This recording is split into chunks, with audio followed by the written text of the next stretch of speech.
So I think we have a jar here, and I don't know why they're in my, and why are they like that? They're sitting in oil, but they're still seized solid. Now, were they seized solid before they were put in oil, or were they always seized solid? Look, that's seized solid as well. So these pliers were sitting, look, absolutely solid. I mean, okay, you could maybe force them and maybe they'd open, maybe they'd bend. Now that's working all right. But anyway, this one's working. Let's take them around to the, look, sitting in oil and still sea solid. How is that possible? So maybe they're sitting in oil because they were seized before they went in there. Anyway, this has come from Jack's shed. So we've got loads of shed news for you. Loads of shed news. I've got, where are we? I've got another delivery coming. Another boot full of stuff, or tubs now. So we've got to get our asses into gear. We've done that shelving, we've done the shelving. We've got to move on this shelving. We've got to finish that up there, but we've still got to allow sometime, we're going to build a wall there. Anyway, so we've got that to do. I've just now, let me tell you, yes, it's great having all this stuff, and whilst you're working and whilst there's money coming in, you can buy stuff, you can land on stuff, you can clean stuff, you can collect stuff, you can do stuff. But when your work comes to an end, or you want work to come to an end because your pension is coming, I've worked hard enough for it. Debbie and I agree, I deserve it. I deserve my retirement, although they've made me work another bleeding year. Anyway, so we were at a point where if I wanted to spend money, I'd have to sell or move something on or do some other way of doing it. So anyway, the good news for as you watching the shed keep moving forward and making progress and growing, we've negotiated with Debbie now, because work has asked, Reggie, are you going to continue? You're going to work? I said, no, I'm retiring. That's it. Bye bye. Bye bye. But unfortunately, it takes money. So my pension is going to be which is national pension, 230 quid a week or something. But obviously, inflation is quite a tough thing, and inflation's come along and kicked you in the arse. So we're going to be all right. So I can stay at home and I can do nothing if I want to, but I can't spend because, obviously Debbie's still got 6 years to go, 7 years to go. So I can't really be robbing the kitty because there's less money coming in, isn't there? So I'd have to live on my wits. Well, anyway, the plan now is, and Debbie's agreed. I said to Debbie, well, look, I can either sit on my arse and spend no money, fine. That's a choice I could take. But we've now negotiated together. If I go and do a day's work, then obviously you've got to pay tax on it. So whatever I earn in that day, whatever money comes out, obviously minus tax, so we're going to lose 20% of it off the top to begin with. Fine. And then I've said to Debbie, well, can I go half and half? Debbie can have half, so it can go towards the house and ordinary things. Because I don't know how you live. And funny enough, where was I now? I was somewhere, and they found it very funny that I give all my money to Debbie. I've always have done, and Debbie deals with it all, pays the bills, blah blah. There's no you and me in our 40 years of marriage. Debbie has all the money. and I ask for money back, and if she's in a good mood or there's plenty of money in the kitty, she says yes. So I think, oh great, there's money in the kitty. But if she protests or jumps up and down, then I know there's less money in the kitty, so I've got to slow down my spending, buying stuff, all that sort of a thing. Anyway, we've come to know, so I'm going to end up with about, I'm thinking, whatever I earn, whatever I go off and do a day's work, I'm going to be able to keep 40% of it. So that will give me a kitty. So if I work a day, whatever I've earned, 40% will be coming back to me. So 50%, then take off the tax, 10% each, 10% off Debbie's 50 and 10% off my 50%. Now, that gives us 40%, doesn't it? Ish. So, yeah. So 40% she's agreed she's going to put to one side and put in a separate account for me, and that will be my spending money, my allowance to do things. So if I work one day, yeah. If I work 2 days, great. So, and it'll be a choice. I can do it or I don't have to. I'm so looking forward to retiring and not having to get up at stupid o'clock in the morning. You know, and if I want to go and do a day's work, or if I get offered 2 days work, I can go and do 2 days work. So anyway, the workshop and a few days on the road is in the future. So we'll still see, providing I pass my medical and do all that, and providing somebody wants to give me work, you know. There's a few more ifs in the way, but I think, yeah, we're going to be all right. We're going to be all right. Anyway, let's get these over to the ultrasonic cleaner and let's have a play. So, let's have a look at what we've got. Oh, this one's moving stiff. Yeah. We'll hit this with the wire brush, clean that up. Yeah. This one again, it's working, but it's mightily stiff. Yeah, let's hit that on the wire brush. 2, 3, what about this one? Oh yeah, this one's moving, but again, really tough. Yeah, so it's gonna have the treatment. This one, don't ask me. Hold on. Let's see if we can do that. Does that improve it? Make it better? Make it worse? Ooh, this one is well and truly rested. Yeah, okay. I suspect you could have put them in vinegar first. This is another one. Doesn't want to move. Yeah, you could probably force it. But the ultrasonic cleaner will get in and under that. I'll show you in a minute. It's very clever for that sort of thing. Because, all right, you could heat it.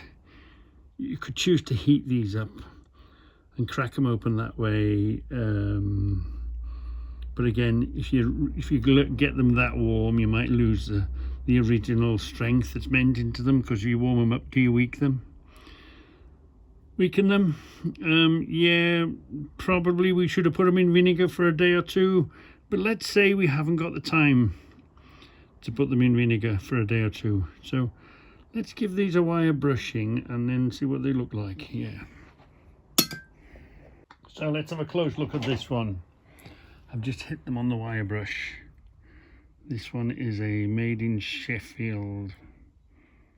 Which was this one? Solid, yeah. Solid, made in Sheffield, this one. That'll come up all right. Yeah, that'll be fine.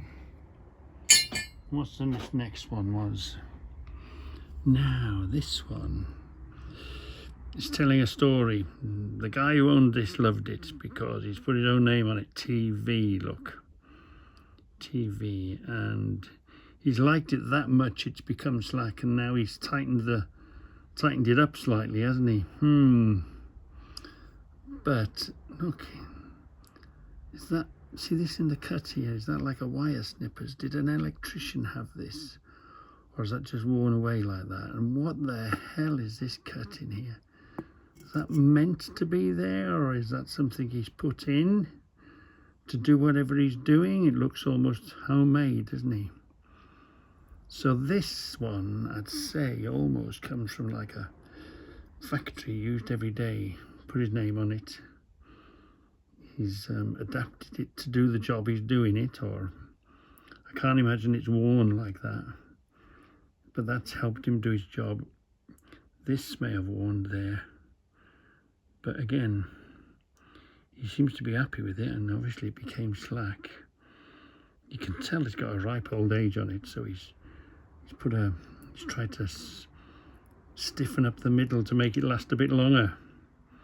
Yeah, and it's not like it's a big set, just a handy small, go in your pocket, work all day with. That's what that's telling me anyway. I know it's all guesswork, but it's all part of the fun, isn't it? This one's a TW, made in England. Got a ripe old age on it and a TW there. If Steve from On Tools was with us, he'd tell us exactly what that TW meant. This one, thin nose, they're a bit stiff, aren't they?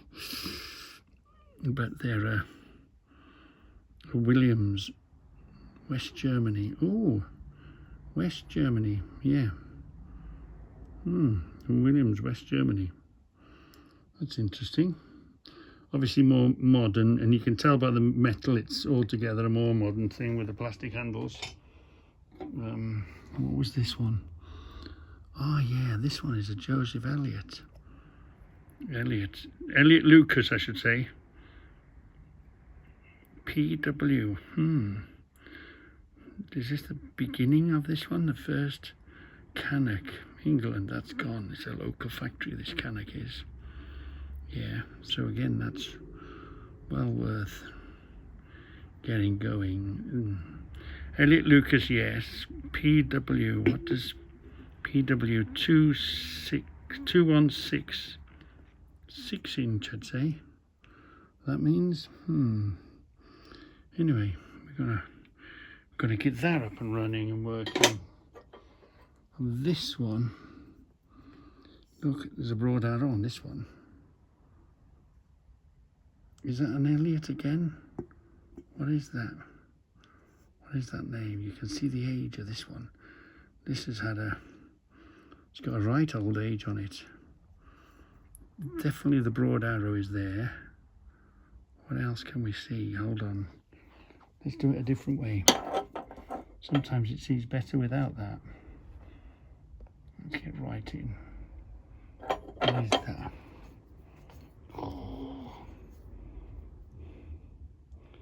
It looks like an Elliott. What's it look like to you? Broad arrow is definite. It's got a right old age. You can tell by the material and by the metal of it. Good there. So we've found ourselves a survivor. This one's a proper survivor. So let's get this one up and running and working. And we've got one more. What was this one? This one's a, oh no, that's the one again. Look, same one. Right, let's get the ultrasonic cleaner up and running and give them a bash. So we're going to need a glass jar with a neck on it, aren't we? With a big neck on it. So the pliers, the bigger neck, the taller they are. No, too close, too thin a neck. We want a funny shaped jar somewhere, do we? Let's have a look over here. That's the only trouble. You have to watch where you walk, what you knock over in here. Nothing strikes me as a jar with a big neck like that, you know, a big lid on it. Be a one-off jar here somewhere with a nice big lid on it.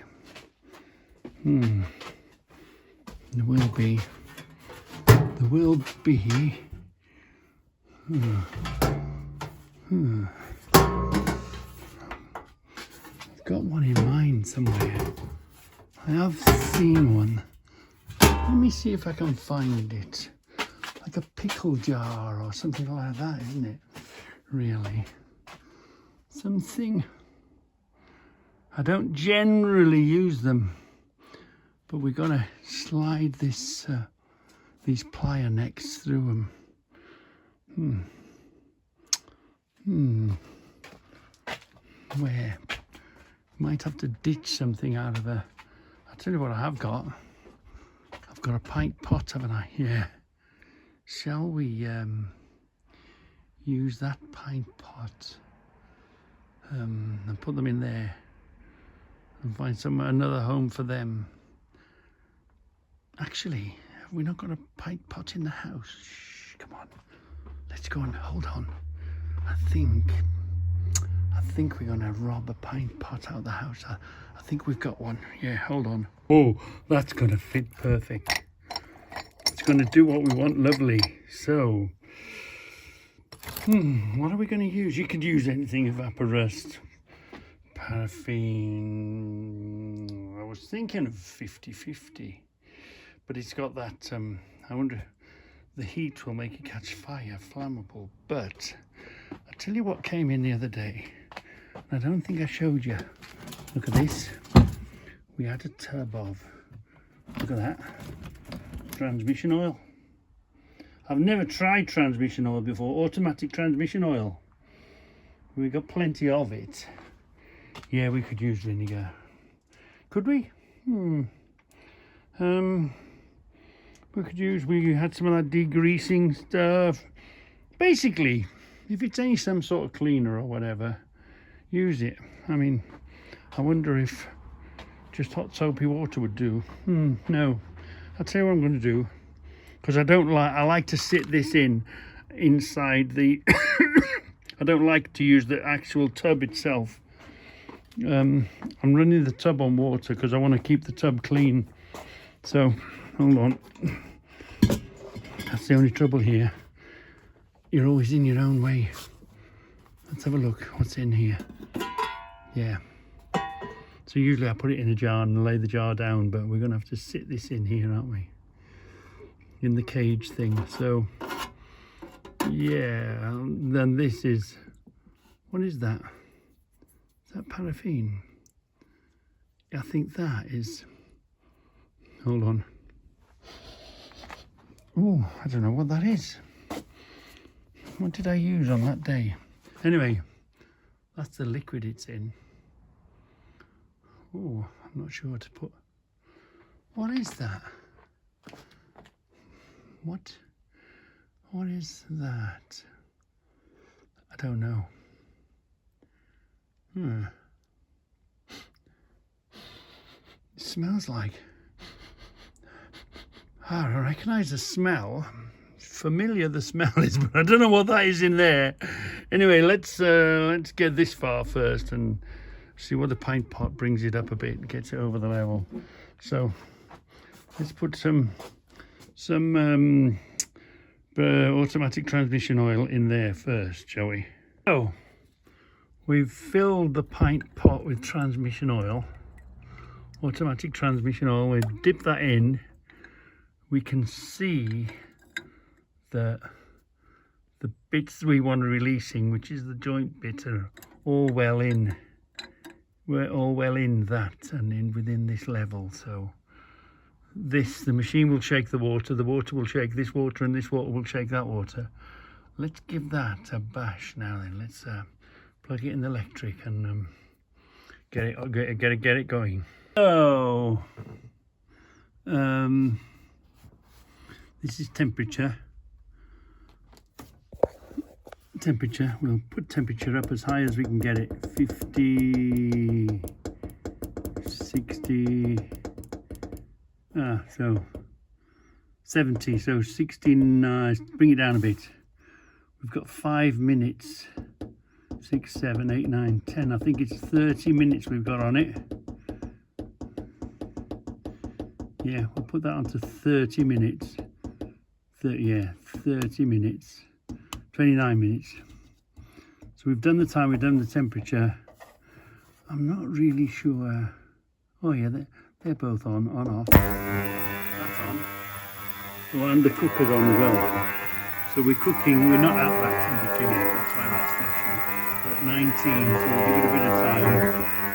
And we've got 30 minutes, so let's come back. I guess 30 minutes won't do the trick. Probably going to be 32 sessions maybe.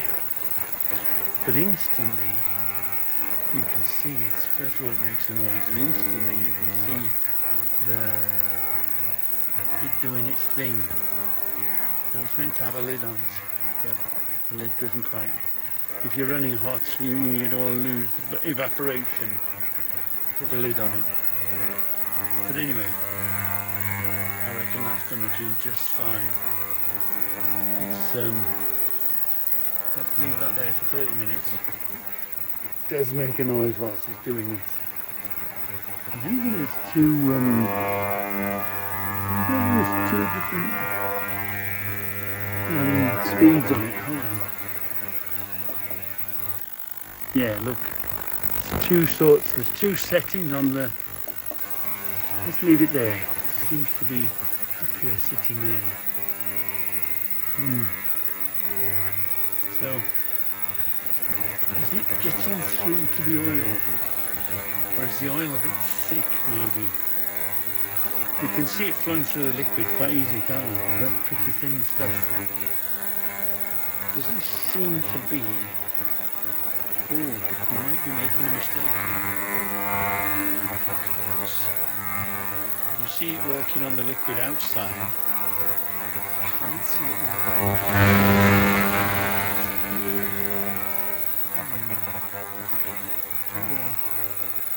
So maybe that transmission was too thick for it. Maybe we need a thinner cleaner.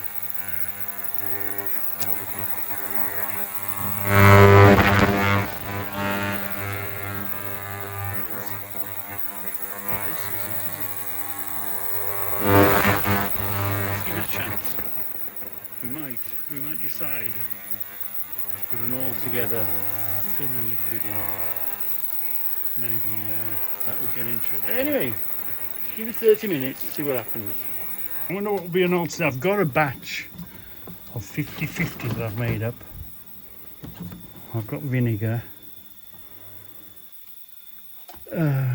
We've got like degreaser stuff.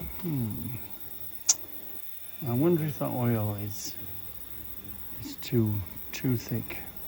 We need a thinner material so we get in there the liquid, because it's the vibrating on the liquid that does the trick, isn't it? Yeah. So if that doesn't work, because the heater's on, I'm just worried that it gets that hot it'll ignite itself. Maybe, you know, the fumes. Like you wouldn't use, I wouldn't use a spirit or a petrol. I wouldn't have thought. Or maybe maybe I should get a seal jar and lay it on its side. Maybe do one at a time or two at a time or something. Anyway, let's do step one, see if it works, and then if not, we'll go to step two, shall we?